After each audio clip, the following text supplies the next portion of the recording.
You ask Tiger to calculate. This deals with finding the midpoint between 2 points. The midpoint between the 2 points is 11, -8. Let's solve it step by step. Plot the 2 points and calculate the midpoint using the formula. The coordinates of point 1 are, x1 equals -13, y1 equals 48.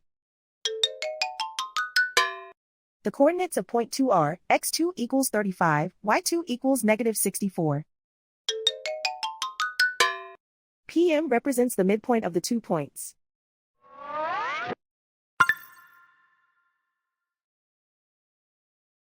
Use the x values in the midpoint formula to find the midpoints x. x1 equals -13. x2 equals 35.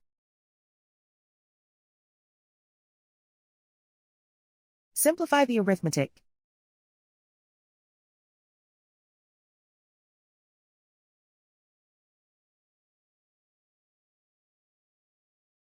Use the y values in the midpoint formula to find the midpoints y. y1 equals 48.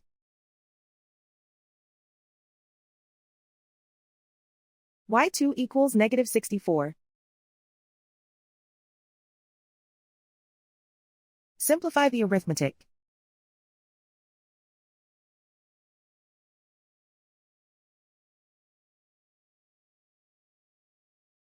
And so, the midpoint is 11, -8.